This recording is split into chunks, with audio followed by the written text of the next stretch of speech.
Hi, everyone. Welcome to another episode of Omni Athlete. You're here because, like us, you believe that sport is a vehicle for elevating global consciousness. But you know that elevating consciousness through sport only matters if it actually helps you to compete at your highest level. We created this show to empower your performance with the wisdom and techniques of the world's highest achieving mind, body, and spirit competitors. Okay, so today's guest is an author, entrepreneur, speaker, and former University of Tennessee football player who turned his effort, willingness to add value, and the release of his ego into fuel for his athletic performance and transition from sport. While he's now become a sought-after transition trainer for athletes, entrepreneurs, and executives, where he empowers them to get out of identity jail and into a mindset of impacting, inspiring, and empowering, he had to go through his own adversities in order to realize the power sport had to prepare him for success on his permanent stage, life.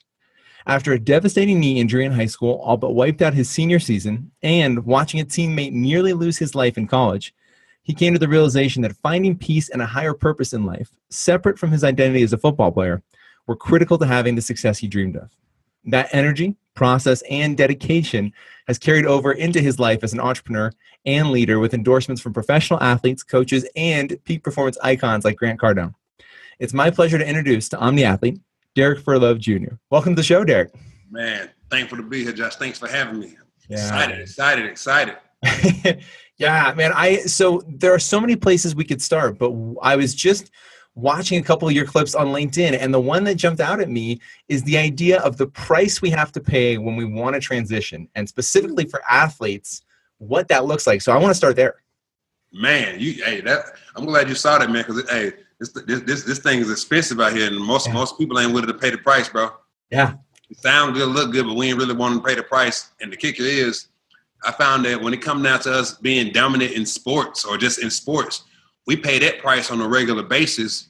But when it comes down to this transition, we forget how we went about paying the price. And a lot of times things don't become, we get priced out because we don't realize, hey, we don't want to put that work in to make this new goal, this new reality, this new life, this new business, whatever the new thing is, flourish, man. What do you think keeps us from seeing the comparison, right? Because in a lot of ways, it's the same thing, but we don't take the same mindset. That right there is honestly one of the reasons why I wrote this book, to help athletes see the comparison. But a lot of times you can't see the picture when you're in the frame. Yeah. And a lot of times what you do as an athlete, it's so odd to everybody else because they're watching you do it. But when you're doing it, it's normal.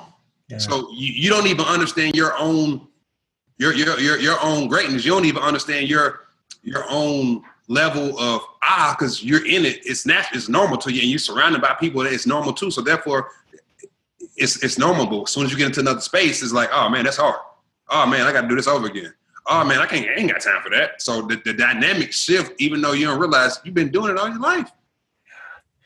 You've got this idea of unfair advantages, right, that we develop as athletes through sport. And I would love for you to share, when was the first moment you said, wow, I have these skills that I've developed as an athlete? And then also, what are some of those unfair advantages that sport gives us?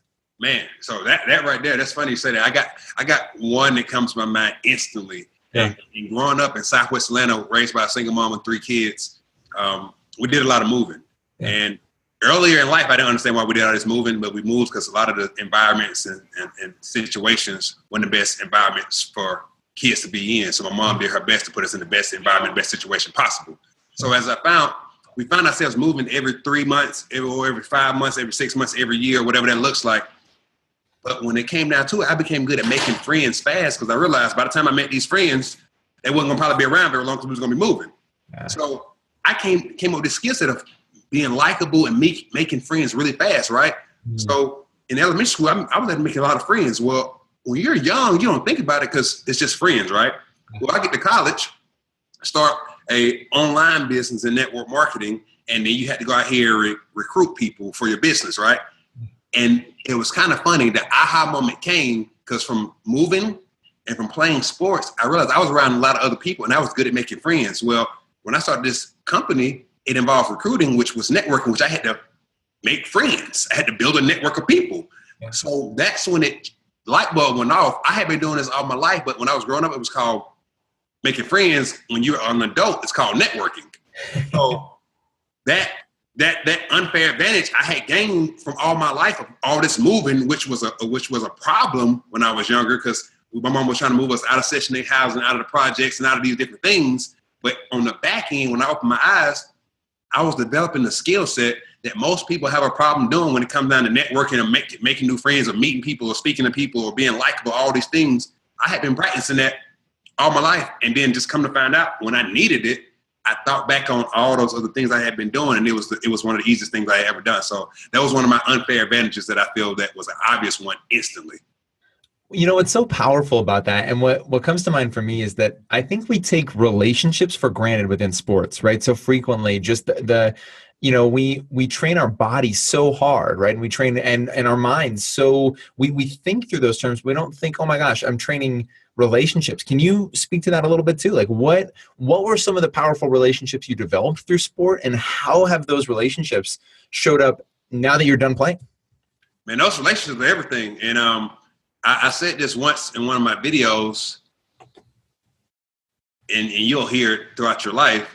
It's not what you know, it's who you know. Well, I come to the conclusion, who you know will get you in the door, what you know will keep you in the door. But at the end of the day, those relationships from teammates, from coaches, from individuals, that's one of the main reasons I say now when it comes down to college. Yeah.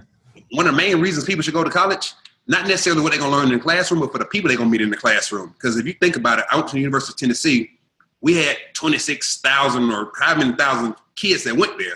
Well, versus me staying around my teammates the whole time, because I had built some strong relationships with these guys on a regular basis in the locker room, on the field. I started building relationships with people that were in the classroom that were looking to do other things with their life. Because when it come down to it, people do business with people they know, they like, and they trust.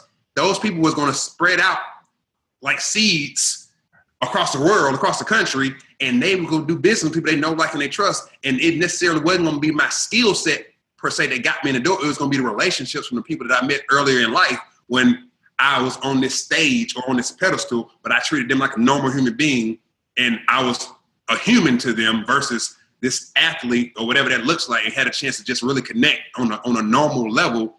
And it's going to open up that door down the road. So, man, those relationships are incredible. And when it comes down to anything, whether it's entrepreneurship, jobs, or just connections or whatever that looks like, we're always in the people business, man. So those relationships are critical. How did you find the courage to kind of step out of that place of, I'm an athlete, this is the stage that people tell me I'm supposed to be on, this is how you're supposed to theoretically interact with me? Was that scary for you, saying, hey, I want to step beyond this identity, I want to be something more different, whatever the case was? How did you do that? And was that scary for you? What did that feel like? I can't say it was scary. It was not normal per se. Yeah. It was not like the thing to do, but it wasn't scary. But it became when my buddy Inky Johnson got hurt, and we had a chance to see him in the hospital bed, and he said he was at peace, and I'm up here mad about getting my scholarship and things not going my way. It put that stuff in perspective for me. And at that moment in time, shortly after that, I had started an online business. So from seeing him get hurt to starting my online business, it kind of put stuff in perspective. That, look, this thing is really bigger than me. And the sports stage was a temporary stage for my permanent purpose. And at that moment, I realized my permanent purpose wasn't going to be to play in the NFL. My permanent purpose was to impact, inspire, and empower people. And sports was just a stage that was going to give me a platform to impact, inspire, and empower more people. So once that kind of came to fruition, it was like, okay, I'm around my teammates. These are guys, this is football space, but my purpose is so bigger than football. I need to get out here with everyday people on their level, because they looking up to us, and we got a stage to impact, inspire, and empower them. But how can I reach them if I don't know what they're struggling with? I don't know what they're dealing with. I don't know what their problem. I don't know what they're facing. So how can I get around more people to just really, so they can see me as a human and not as an athlete per se, and treat me a certain way? Because like I know, when athletes are out and about, some people put people on pedestals. Right. And when you do that too long, some athletes take it to the head and decide to have these egos. So luckily enough, I remember one summer, our air conditioner unit went out on campus in a dorm, and we had to go move to another side of campus where everybody stayed, not just athletes. So I had a chance to kind of change my surroundings. And when I got exposed to certain people, that were working in cafeterias, some of the cafeteria ladies that was treating us just like normal students and not athletes. It kind of was like a aha moment, but it also kind of felt good because they didn't put us on a pedestal. So at that moment in time, I'm like, see, this is just everyday living, and this is what it's supposed to feel like and supposed to look like, and you can have a conversation with them, and they always want to talk about sports. So when I kind of realized that, man, that's when I realized I gotta branch out outside this bubble, this space, and realize that, hey, this purpose is bigger than football and sports, and I need to start tapping into that right now with other people that's outside of football and sports. If that answers your question, I kind of rambled on that one, man. No, it's great. And what comes to mind is I've heard you talk a lot about just the role that spirituality has played in your life, and I wonder, like, do you think that's what gave you the ability to step into that bigger purpose, that you did have that spiritual connection? Because we see so many athletes that don't, right? They may even be called to a similar kind of purpose, right? They may feel, I'm here to do something big, but they just don't take the step, whatever it may be. Yes, you hit it right on the head. Because like you said, mind, body, spirit. Well, as we take a look at it, man, we're spiritual beings living in the human body. So at the end of the day, once I became in tune with that, after getting a chance to dive into the Bible more and seeing how my buddy Inky Johnson responded to his injury and that adversity, it became clearer to me that once I get closer to who I'm meant to be and who I am outside of this game, it's going to make my life and my purpose bigger and better beyond the things that's going to happen on the field. So once I knew that, you're right, I think it did make it easier for me to accept and open up, because I knew who I was outside of what I did. I did sports, I did football, but that wasn't who I was. And a lot of times athletes are defined by what they do, and they put so much time, energy, and money into what they do, they don't know who they are outside of what they is. Even though they might have a calling or some pricking them or something telling them, you need to be doing this over here, you need to be doing this over here, they kind of put it on the back burner because they're not really connected. And when I got connected, I got in alignment with my assignment, and it made everything easier for me to just listen and roll, man. So, what's so interesting too, as I think about it, Derrick, is so spirituality in sport is a really interesting place, because religion gets brought into sport, whether somebody's religious or not, right? It so often coaches, other players, teammates, like, we find different pieces of sport that bring us closer to our religion. Yet it seems like we don't think of sport as a spiritual thing. We think of it kind of as separate. Can you reflect on, in your experience, did you find spirituality through sport, or was that something that just kind of happened and you brought it into sport with you? I think it was ingrained on the front end. I think it's always ingrained in us on the front end. Now, whether we tap into it or embrace it, or decide to suppress it, that's up to the human being and the atmosphere and environment that we're around.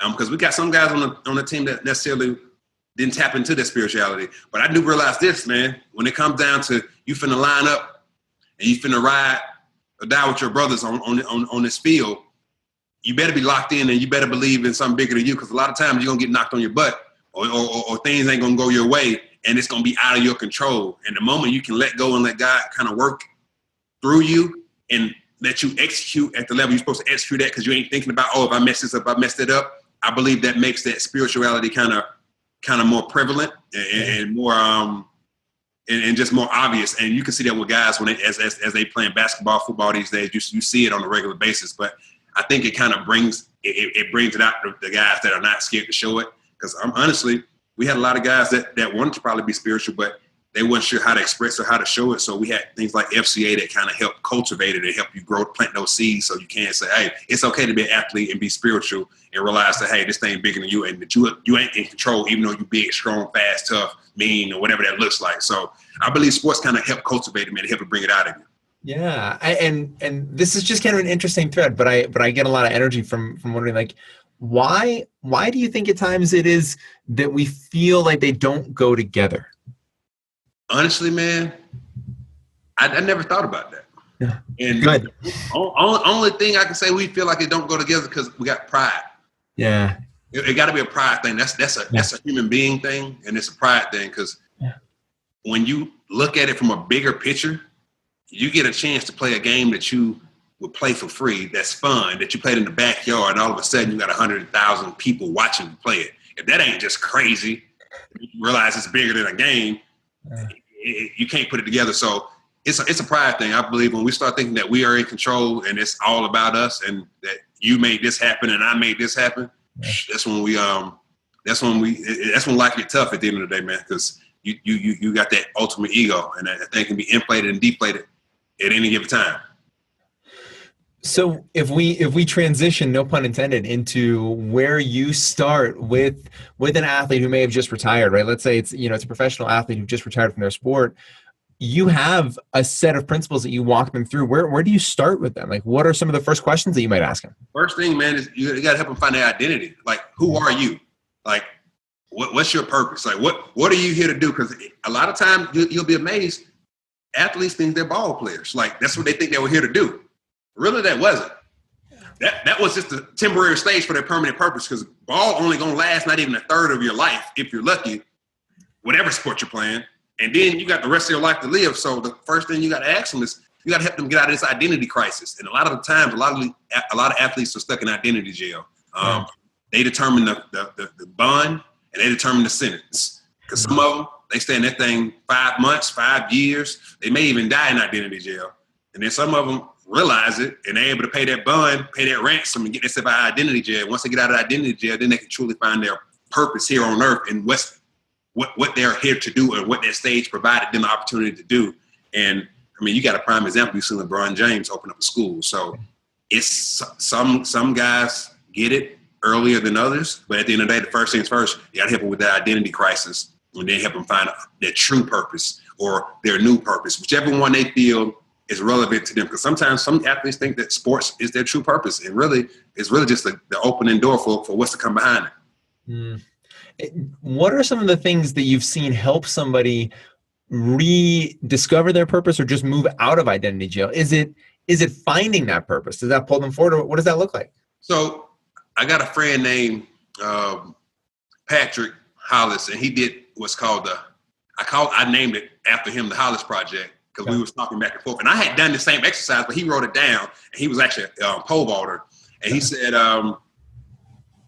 when he got to this point, he was pole vaulting and he can no longer pole vault, but he was doing it as a professional and he was struggling. He started to struggle, so he wrote down on a sheet of paper things he was outside of a pole vaulter. And he had this list. He was a husband. He was a dad. He was a brother. He was a child of God. He was a creative mind. He had this list, right? He looked at the list, it ended up being about 27 things. So pole vaulter was just one of those things that was on the list. So once he realized that, okay, if this pole vaulting time is done, life ain't over, because he got all these other things that he's good at that he can fulfill. So first things first, finding that purpose per se is crucial, but it's a way of going about finding that purpose. And the next thing, I mean, you got a couple ways of finding it. If you can make that list with the Hollis Project, or you can figure out what makes you happy. What would you do for free, just like you did sports for free before they paid you to do it? And you start taking a look at that or break it down. It's a couple of things that come to mind that you would do for free, that you'll forget to eat, that you'll forget. Time will pass by so much because you're so busy locked into it, just like you would do for that particular sport. It may be your ultimate purpose, and sports might open up the door for you to take that thing and scale it on a bigger scale to impact, inspire, and empower more people. So it's a couple different ways, just based off where they at, that we can go through that, helping them find that purpose and once they transition. So it just kind of depends on the individual. Some ways are a little bit more fun than others, but it definitely requires them to think and get into that critical thinking mindset, because most of the time you never think about what you would do for free or what's fun for you. Totally. And what's kind of interesting, and I wonder, what is the role of happiness in sport for athletes? Like what comes to mind there? Happiness in the world for sports, man, honestly, that's a good question, because most athletes, I would say, happy is when you dominating in your particular sport and you're winning. And if you're in professional sport, you're dominating, you're winning, and you're getting paid a lot of money. I guess those would qualify. Will let you say what the eye can see is happiness. Internally, it may just be feel that you made it to that particular stage, that you made it to get paid to do what you would do, and you have been doing it for free all your life. So, I mean, it's a couple different ways to look at it. I guess, honestly, it just probably depends on what type of athlete you are. But majority of them, if you made it to the professional level, I would definitely say getting paid a lot of money to live your dream, play this sport at a high level, and actually execute and win. Because you can get paid a lot of money, but you can be losing, and you might be happy to a degree, but you don't like losing. Or you can get paid a lot of money, you might be losing, and your team trash. You don't like that either. So I think it's a combination, just based off the athlete. And I wonder too, when you work with an athlete, do you see the kind of happiness that they experience change as they move out of sport? And I think of what does that look like? Are there different kinds of happiness that we experience as athletes? Oh yeah, it's levels to it, Josh, man. It's definitely levels to it, just because some of the athletic happiness, I believe, is created by people. Yeah. It's kind of a outside. Oh, they cheering for me. Oh, they rooting us. Oh, they saying we the best. It's kind of one of those outside things put onto it to help create this happiness or sense of importance, or I made it, and things of that nature. But once you get out of that space, man, I definitely believe you develop, if you mature, that all those small things in life, the things that money can't buy, the things that are really important that you can't put a price tag on, become the things that really make you happy. Because at the end of the day, you already achieved this particular thing over here, those thrills. And once you realize this world, this stuff only going to get you so happy, then you start realizing, if I didn't have any of these things right here, being a husband or a wife, or having a daughter, or spending quality time with my family, because I never got a chance to do it because I was on the road all the time, or getting a chance to get out here and have a peace of mind, or just being able to relax my body and not put my body through all these different things, they may be a sense of happiness. So I believe it definitely changed based off the maturity of the person.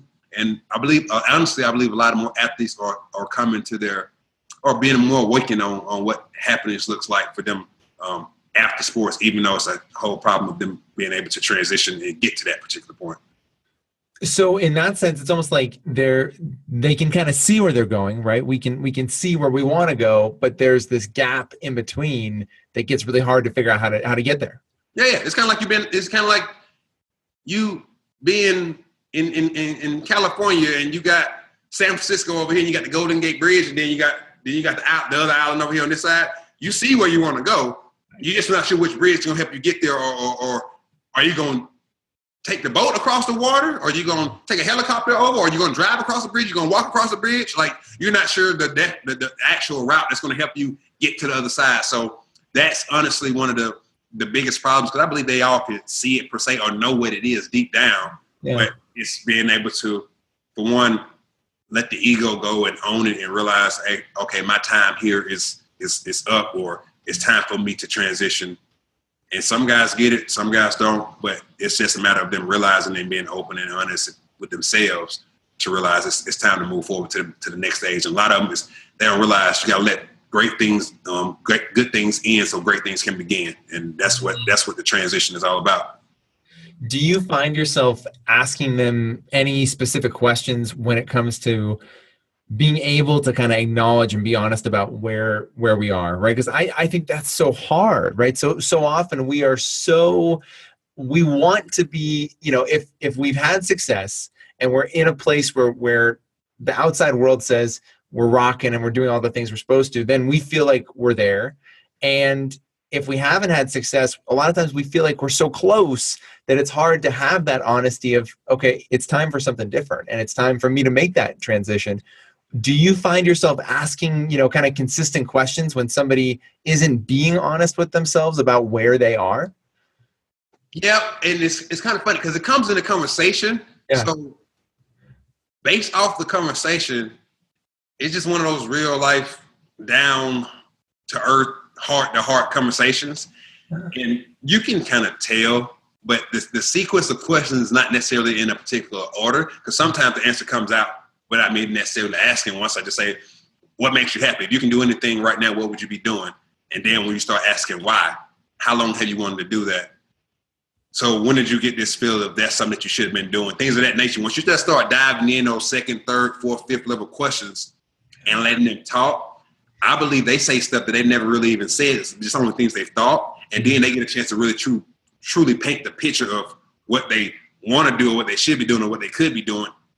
Because internally they've thought about it, but it ain't never been expressed enough for it to really kind of come to full fruition, to kind of be on that projector screen of their life before their eyes. Kind of like when you're growing up and you're playing sports and you say, oh, in your head you want to play professional, be a professional athlete, but then when you get to school on the first day of school and they ask you what you want to be when you grow up and you draw it, now it kind of comes to life. So that's kind of the way of painting the picture, being the conversation that it comes out. And most of the questions are the same, but it's no necessarily order or pattern, just a conversation that kind of lets them explore their own deeper thoughts and speak it out there. And we'll have those conversations multiple times. And it's funny, you'll see what sticks and what don't. Why? So what's interesting too, and what comes to mind is we don't spend a lot of time thinking out loud with those deep questions, right? Especially as athletes, when we're in the middle of competition, even if we maybe have space to, right? We have time maybe, but we don't necessarily do that. Like, can you reflect when you were playing, did you really try to give yourself space to ask those kind of deeper questions of, okay, you know, I'm playing, I'm in it, I want to be here 100%, but there's also these bigger questions that I'm wondering? Man, honestly, that normally don't come unless some adversity hit, or you happen to be in a good situation and you get exposed to people outside of your space, and you get to sit down with them and pick their brain. And then those questions might come up internally during that conversation. But honestly, man, playing in the SEC, I can't say that I sat down and had these deep philosophical conversations with myself in my head until it was about my red shirt sophomore year, and I had started my online company. Things weren't going as well as they should have been as far as me getting my scholarship and playing like I wanted to play. So at that point, that was that aha, that wake up moment that made me like, you know what? All right, clearly this ain't working like this. Okay, I could transfer. Okay, I could do this. Okay, what if I did this? And that's when those real life conversations start to happen, which helped me see the bigger picture. But I think it takes going through something like that to kind of change that trajectory. Yeah, and I've heard you talk before too about just adversity, right? As athletes, what we learn through adversity and how we handle that. So talk a little bit about that, and then also like what are other skills that we bring with us from sport into other areas of life? First things first, man. Adversity is critical because that's the test. Yeah, everything in life you're gonna have a test, and when you think about it from a sports perspective, you can be winning the game, and then adversity gonna hit and gonna get other opportunity, the other opposition, a chance to come back and make a run. When you get into life, it may be something like my buddy Eric Barrett was diagnosed with lymphoma and cancer. That's that adversity. It may be in business where a business partner takes some of the money, whatever it looks like. But adversity is designed to do two things for you. Either it's going to build you or it's going to break you. And once you realize it's going to be the test of how bad you want it, I just happened to figure it out in high school with my knee. Once you realize it's going to be the test, and you know what happens in class, if you pass the test or you fail the test, and if you fail the test, you repeat the class, and you're going to take the test all over again, right?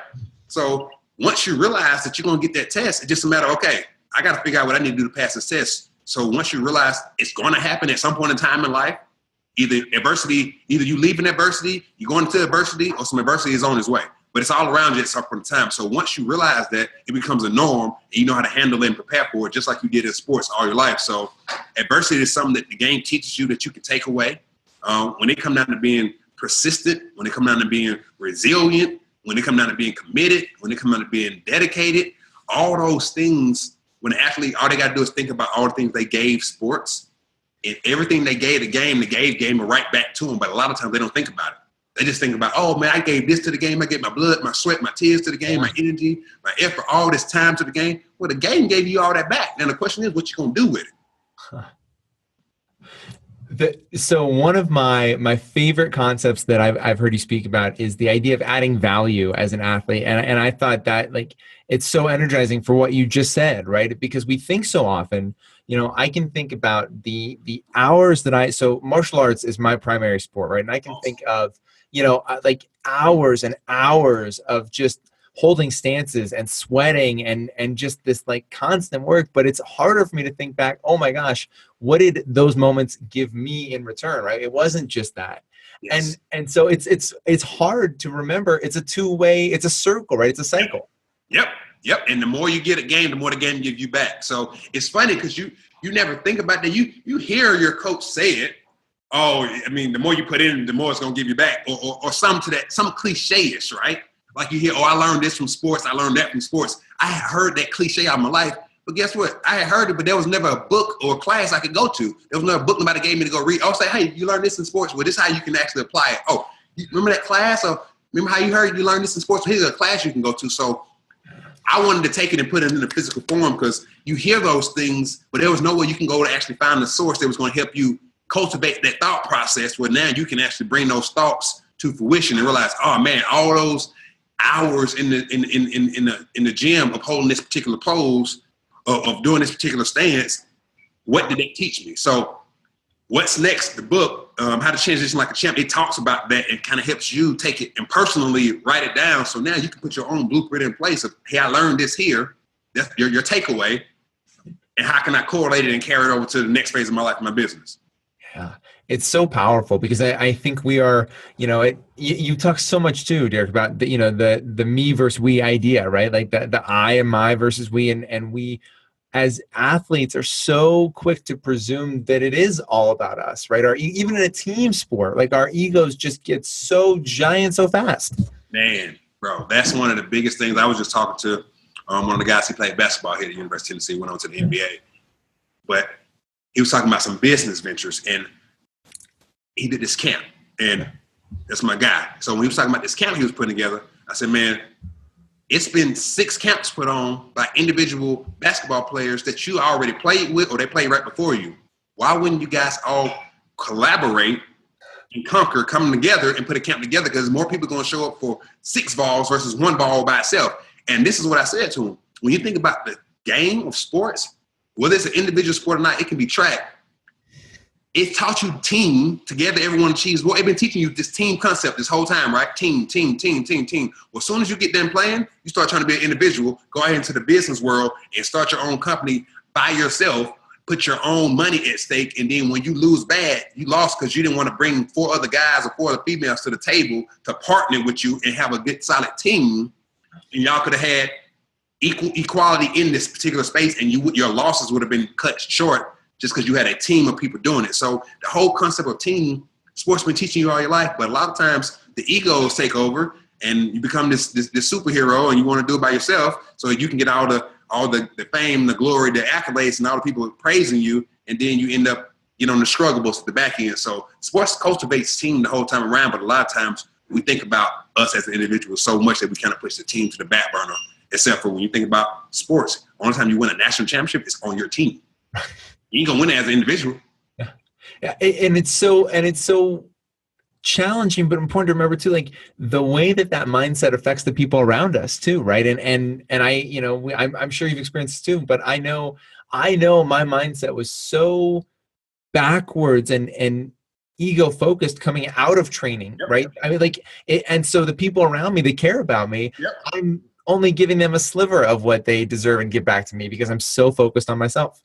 True. I mean, we all do it as athletes. I believe you got to have some particular ego to feel as good and to perform how you perform. But at some point, you got to realize the ego got to go. Yeah. It got to go because it's going to hinder you more than it's going to help you. Yeah. And it just comes to at some point we face something that allow us to let it go, and sometimes we ignore it. And you see a lot of athletes get in trouble when they ignore that.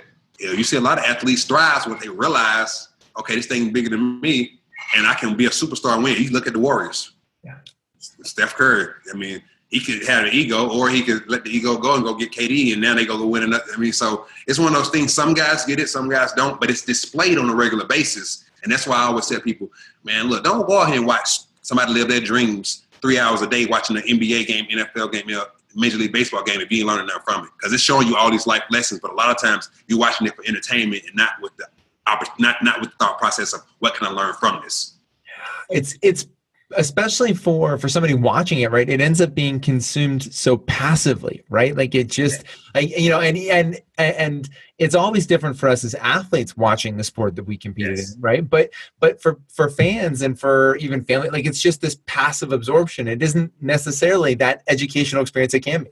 Very true. I ask a lot of people, I like to ask my nephews this question, what did you learn? Because a lot of times we never ask ourselves that question, but if you ever catch me watching the game, man, I don't watch much TV at all, but if you catch me watching sports when I finally do, I'm always looking for a takeaway.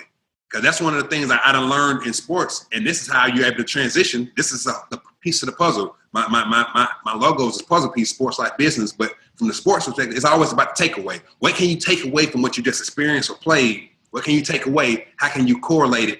And how can you carry it over to the next phase of your life? So if I'm watching sports, man, you best believe I need a key nugget or a point or something I can take away that can benefit me at somewhere down the road. And that's the only reason I even watch sports now, man. But it's a game changer.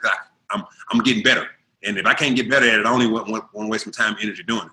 There's so much power in that, right? Because you're present and accepting that it should be a cycle, right? Like you shouldn't just be looking in and giving, you know, as an example, if it's TV, like, and we're watching a game on TV, we have this opportunity to not just give our energy to that moment, but to get something back. That's so powerful. And it feels like there would be a lot of energy in the world if we could articulate that more, like what you just said. That's awesome. Yeah, man. I believe sports was created for entertainment, but it's got so many lessons in it. It's like, why can't you learn something while you're watching it? Because man, you can get a whole PhD from watching sports if you know what you're looking for and why you're looking for it, and you're able to take some away from it and correlate it and carry it over, man. It's a lot of learning lessons throughout the game on a regular basis. Wow, Derrick. Wow. This has been absolutely incredible, Derrick. And before I ask our final question, where can these guys go to connect with you online? So on all social media platforms, whether it's YouTube, Instagram, Facebook, or Twitter, they can follow me at Derrick Furlow Jr. So that's DerrickFurlowJr. So that's Derrick Furlow Jr. And I love to get a chance to connect with people as they go do their daily life, whether they transition from who they are to who they're looking to become, or they're transitioning from sports into their life after sports. So I have one more question that just popped up, and I'm going to throw off our rhythm here. But the thing that we haven't necessarily talked about a ton is the fact that transitioning, we're talking a lot about the context of transitioning from being your primary role as an athlete to the next stage of life. But transitions occur throughout life, right? And we are constantly evolving, transitioning into different stages, and just so it's not just sport.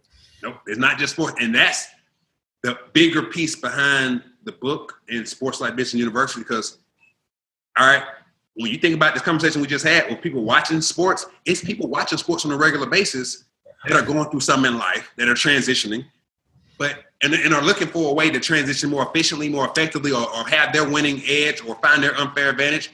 But a lot of times when they're watching that sports on TV, they can't take anything away from it. So all I did was give them those sports principles, which they're watching on a regular basis, put it in a book with some stories, my stories, Inky stories, Eric Berry stories, so they could see, okay, I seen this in this particular game. Oh man, I can use that. This is relevant to me. I can use it right here and apply it, and it's gonna help me transition like a champion. So the book is by far for athletes, but it's for everyone, because at the end of the day, we're all in transition daily. And the moment you're not in transition is the moment you arrive at your grave. So, I mean, so at the end of the day, if you look, either you're working to get better or you're getting worse. And this book is just the blueprint to show you how to take those sports principles, how you can apply them in sports, in life, or in business when you transition. There's such beauty and power in that idea of you're either growing or you're dying, right? I mean, like there's just, it's black and white, and it's just so true. Like if you're not stepping forward and transitioning, you're not taking a step forward, period. So our final question, Derrick, so this show is called Omni Athlete. And the reason it's called that is because we want to understand what it takes to be the ultimate mind, body, and spirit competitor. So the final question is, what does it mean to you to be an Omni Athlete? So an omni athlete to me is being present and thriving in all aspects of your life, off the field, off the court, out the pool, off the track, and being present and thriving mind, body, spiritually. Because at the end of the day, you're more than an athlete. So you gotta dominate in every area of your life.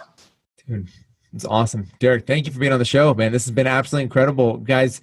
Go get Derrick's book, dive deep into his world, and check out his content, especially like the videos that Derrick puts out are short and easy to grab, but they are so powerful. Like these little phrases, paying the price of transition. Like we, as athletes, sometimes we make it more complicated than it has to be, right? We are just constantly trying to find ways to make this hard. And what you're going to learn immediately when you connect with Derrick and see the work that he's doing is that it doesn't have to be complicated. It might not be easy, but it doesn't have to be complicated. And you can find tools that you've cultivated years of your life building through the process he puts together, through the work he's doing. You'll see you have skills and you can use them in so many different areas of life. So go check out what he's working with, connect on every single platform that you can, consume his content, get his book, and dive deep into his world. And until next time, guys, thank you for watching this episode of Omni Athlete.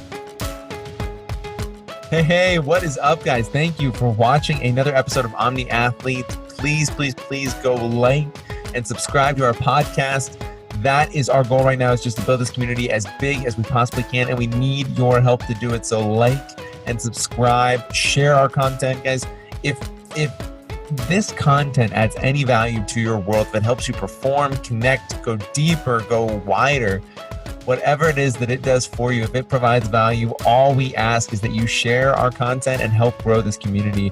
We can't accomplish our goal of elevating global consciousness through sport without you. You are an integral part of this mission and this purpose, and we need your help. So please go like, subscribe, and share our content, and continue to help us build and grow this community that is truly motivated to not just elevate consciousness, but elevate and shift the very culture of sport, so that we can truly experience the athletic experience in a brand new and energizing way for so many people, guys. So thank you, and please like and subscribe. Until next time.